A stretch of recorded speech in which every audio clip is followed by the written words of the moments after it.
Morning. Hi. So good to see your faces. A couple of us have just returned from the mountains at the Unity of the Mid-Atlantic States regional retreat up at Lake Junaluska. And I'm sort of still in the process of coming down from that mountain, so forgive me if I'm still kind of up in the clouds a little bit. And Chris our music director, went to the Empower Music, which is the Unity version of empowered music. And we'll probably find out more about that. And I'll share more about my experience once I've had a chance to kind of integrate it a little bit. Probably next week, hopefully. In the meantime, though, how many of you have seen the show? It's an Apple Plus series called Severance. Anybody? Okay.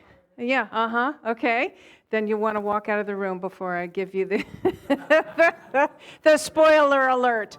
It's an interesting series, and it's this dystopian world that is created from an original idea to really manifest the work-life balance in a radical way. The radical idea is that there is a chip that's implanted in your head that, seriously, so that when you are at work, you're only aware of your work self. You don't know anything about your home self. You know nothing about your home life. And then they ride the elevator down from their office, and they wake up, and suddenly they're their home self. And they're not aware of the office self. They don't even know who that self is. They don't know what they do at the office. It's like split personality. Right? And some people get attracted to doing this because there's something really painful or traumatic in their life that they just give me 8 hours a day where I don't have to think about it, where I don't have to experience it. That's kind of what compels them to do this. But of course, it's in the hands of a huge corporation, so what could go wrong? Plenty. So there's 4 protagonists who we get to know, and drama ensues, and things are revealed. It's kind of a slow burn. It takes a little while to get going. But things are being revealed, and suddenly they get a little suspicious about what they're doing. They don't really know what they're doing. They go to the office, and they have these like 1990 terminals. It's before the internet. You see, they can't have the internet there, otherwise they can find out who they really are.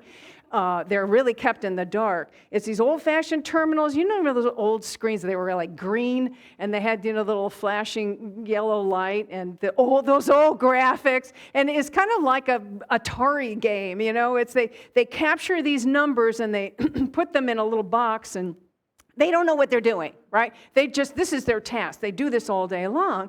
And then they ride the elevator down, they wake up, suddenly they're their home self with their home life, and they don't know what they're doing. But after some things get revealed, they start to get suspicious about what they're really doing there.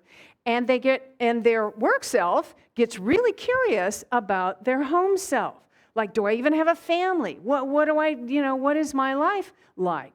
And so these 4 individuals kind of come together, and they discover that there is a control room. And one of them sacrifices themselves. They said, let's just go for this. And it's a control room that manually switches back and forth. So usually the process is automatic. They take the elevator down, they take the elevator up, they're a different person, it's automatic. But this is a manual control. They flip the switch, and it suddenly turns on the other self in the other life. So this is where I'm going to do the, spoiler alert. So if you don't want to know, if you're planning to watch it, just close,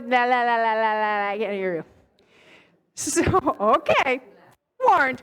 All right, so the guy, he barricades himself in the control room, and he flips the switch, And all the three other people are at home. They have no idea what's going on. And they wake up. They like wake up and it's shocking, right? Shocking. And then suddenly things begin to make sense. Like pieces of the puzzle are coming together. And that's the last episode of the season. You're kind of left hanging, right?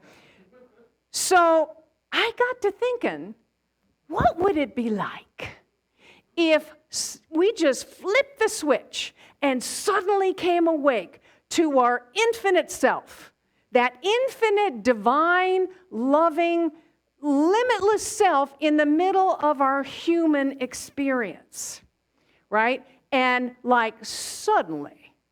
And this is kind of like, and you think, well, wow, that would be great. I'd love to have my infinite loving self all the time. But it could be a little shocking. It could be a little disorienting. And I think this is like mystical experiences.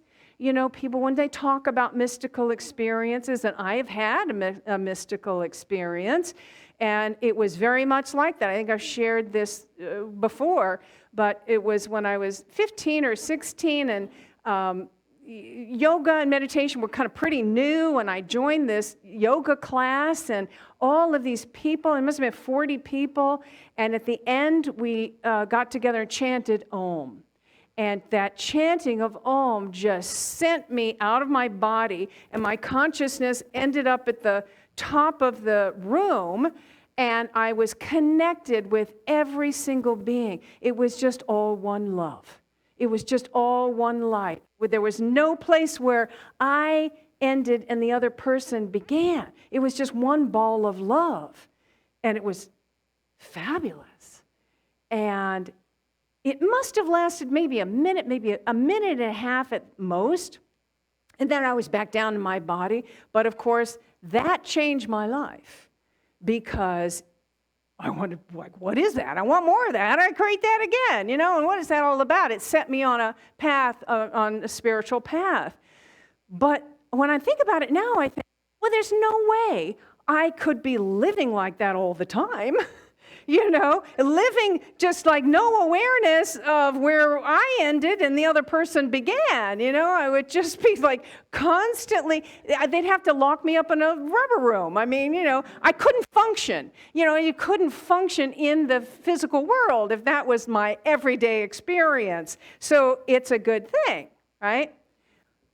But is there a way that we can have both awarenesses at the same time? Is there a way that we can integrate, and they call it in the show reintegration, is there a way that we can have this reintegration of this highest divine infinite self and the awareness of our humanness at the same time, being in this human world?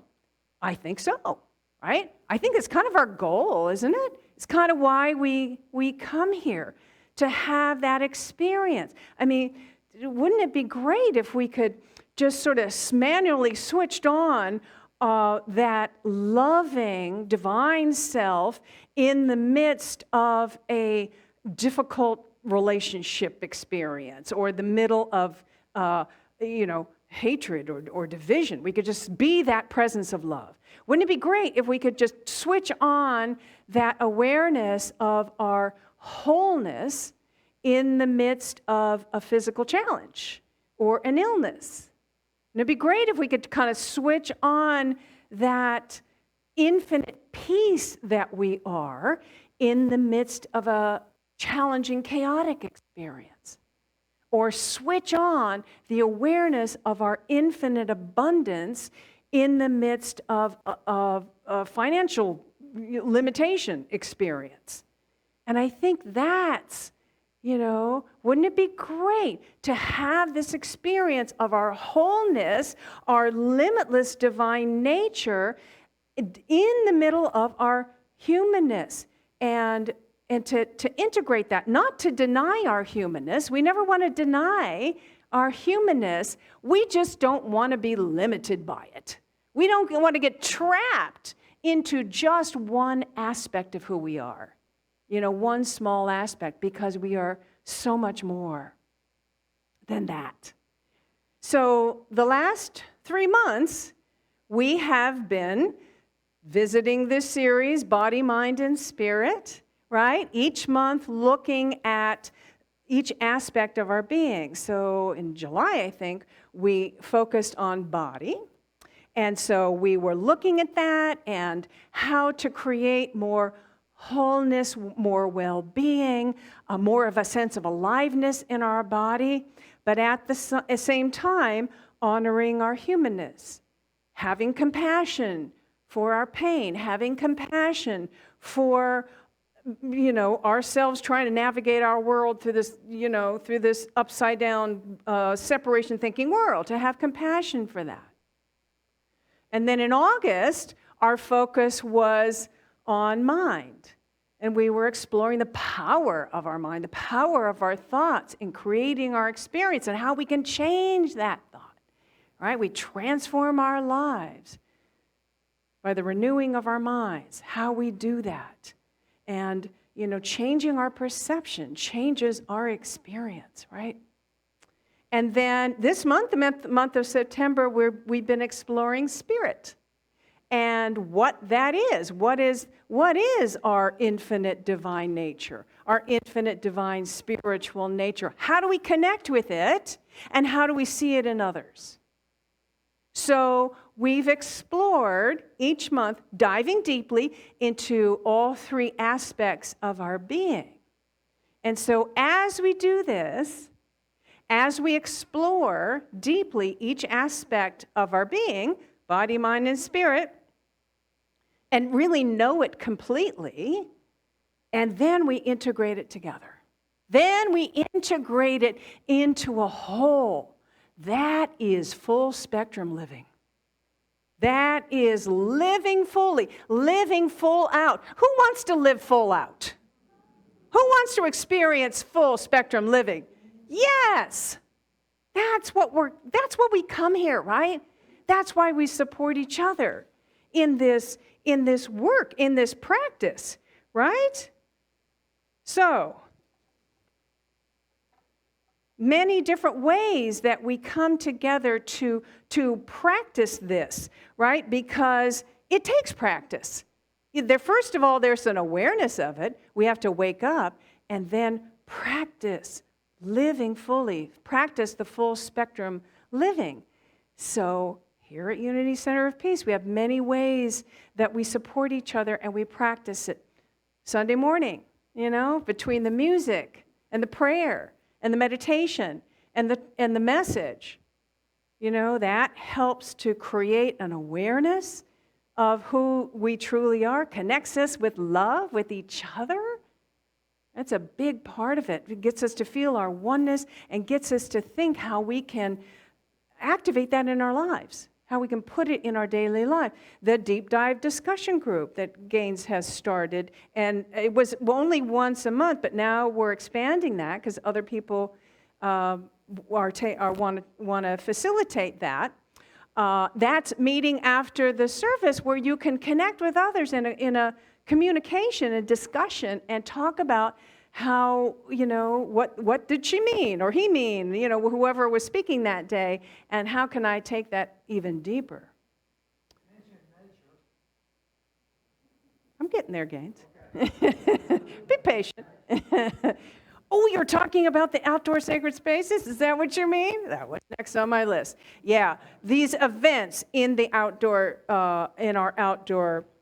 And if you're new here, you may not know that we have, this fabulous land that many of us years ago came together to help create a sacred experience in there by creating a spiral labyrinth on one end, the medicine wheel on the other end, traditional medicine wheel, and then stations of peace along the way with these representations of the divine. And so we've been having events there that really help us to connect with all of life, with the spirituality in nature, and to experience more of our aliveness by being there and connecting with that. And our ancestors, and all of that helps create a sense of wholeness.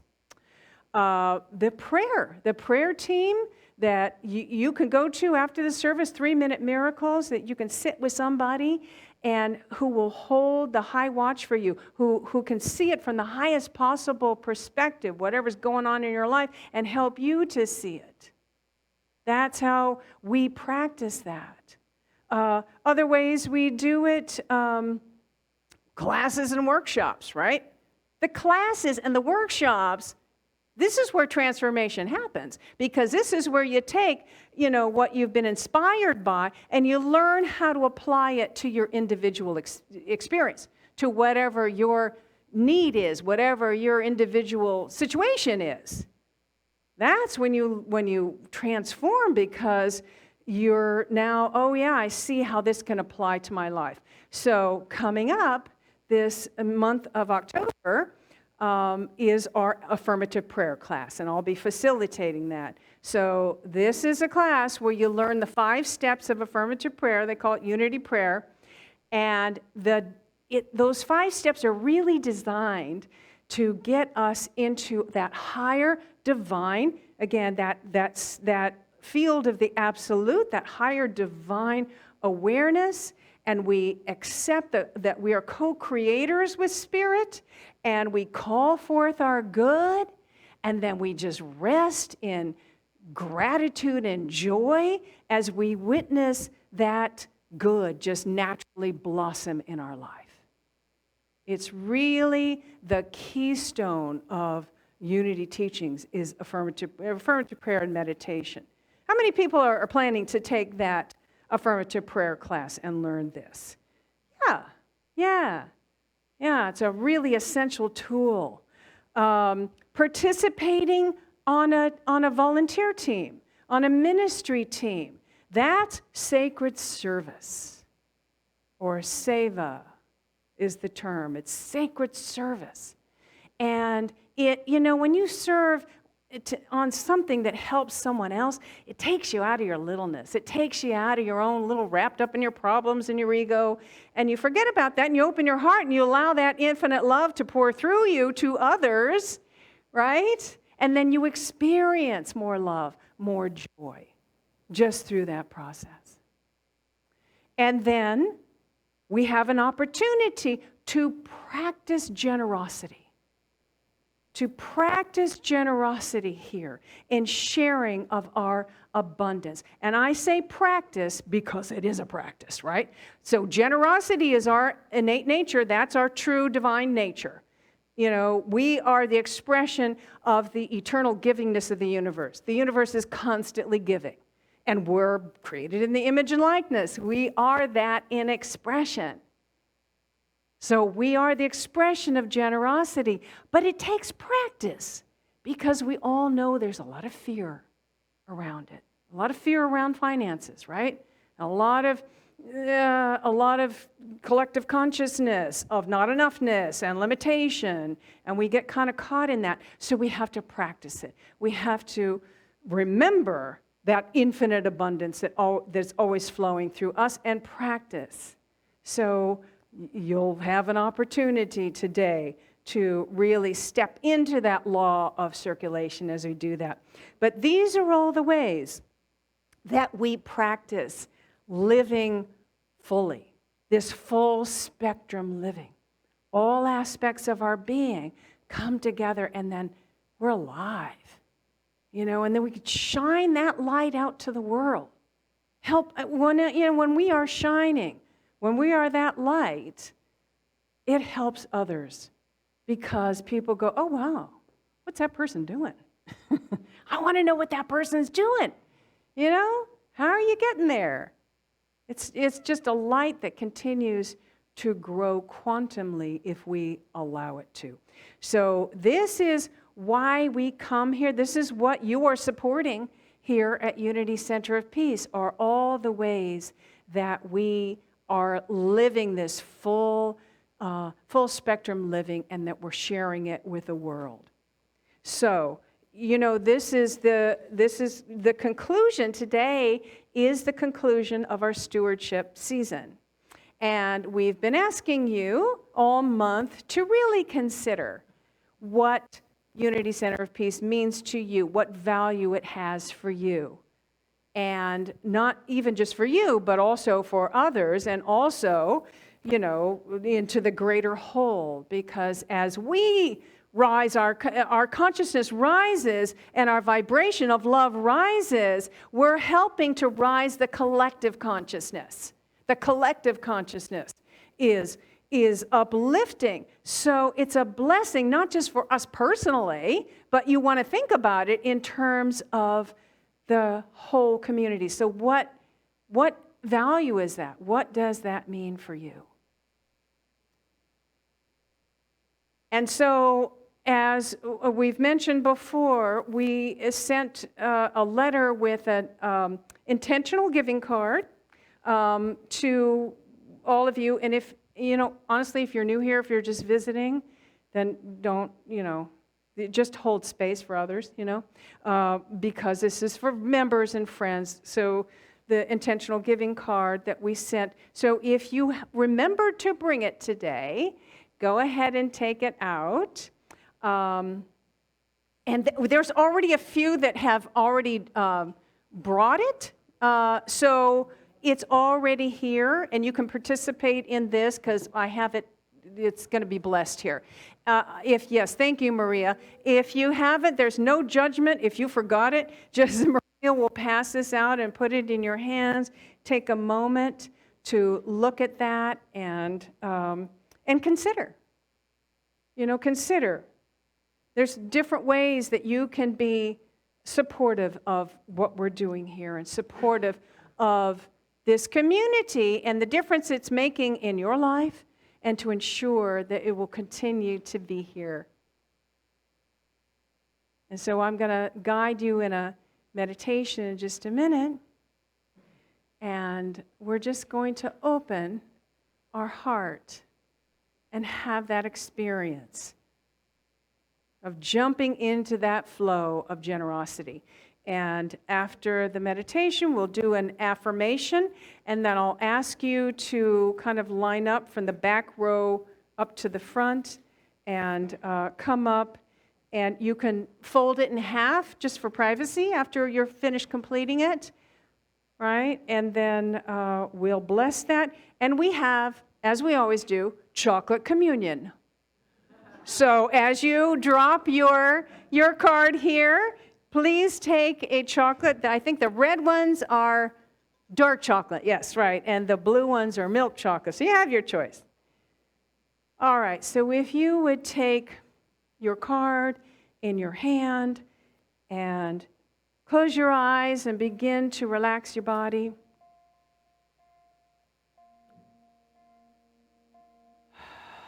Take a nice deep breath. And open to the awareness of that higher, divine, infinite, abundant self that is right here expressing as your humanness. As long as we're here in this three-dimensional world, there's something for us to do. There's something for us to learn. There's something for us to give. And we want to honor that. And taking another nice deep breath in. Allow that breath to relax your body. Settle back in your chair. And on the next breath in, bring your awareness to your heart center. Really feel that connection with that infinite source, the portal of your heart center. And allow it to come alive, radiate that warm glow of love.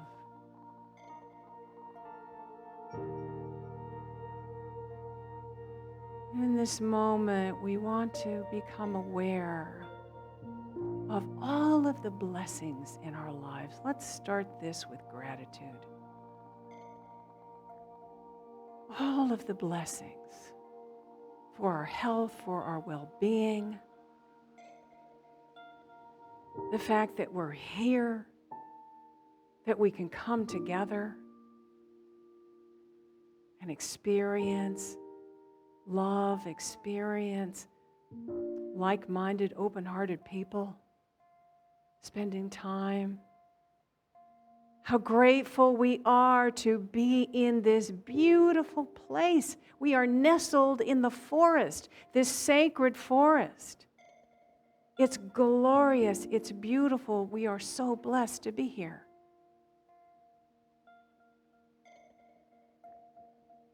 How blessed we are with the wonderful music that is here, how it inspires us and empowers us. How blessed we are with a prayer team that holds our concerns in prayer. I'm so grateful for our We Got Your Back team that is the practical support of Unity Center of Peace, that is here to support you if you need. So grateful for all of the ways that people have stepped up to be of service, to share of their light and their love. I'm so grateful for the board members, all of the board members who are heart-centered, who have incredible integrity, who are so careful with how every dollar is spent here. So grateful for our office administrator, Debbie, our online host, Mel, the greeters, Blanche, who was holding our space for the children, and everyone who has said, yes, what can I do? How can I give of my love here? How can I share? I am so grateful to be able to be standing here in this moment and to open to that divine flow and to share of my light with all of you. So grateful for everyone who is watching online and the technology that we have to help make that happen so that people who can't be here in person can still join us. And all of the individuals who help make this happen, I am so grateful. So we allow that gratitude to just grow within us, this fertile soil of divine mind that allows gratitude to grow. And as that grows, we create a space to welcome more good, more love, more abundance, more peace, more joy. We bless all of the abundance that has ever been shared here, that has kept this community going well before I got here. And today, and throughout the pandemic, so grateful for all of your sharing of your abundance to allow us to be here now. So grateful for all of this and more. Taking a nice deep breath in, bringing our awareness back into our body, integrating that spiritual truth into our humanness. And when you're ready, open your eyes and stretch a little bit and feel that energy moving through you. Feel that gratitude just lighting up your face.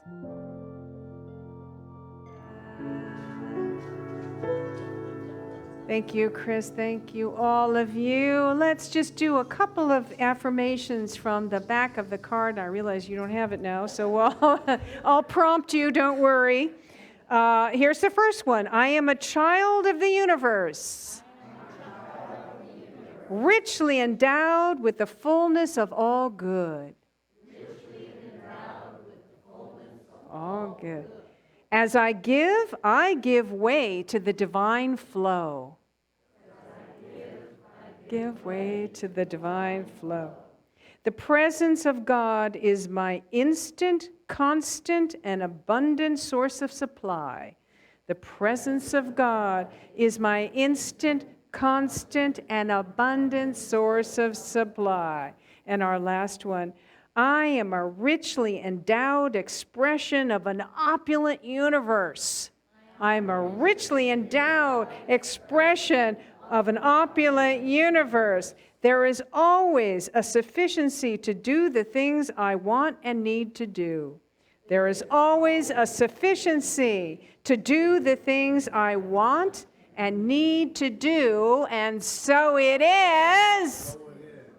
Namaste. Thank you.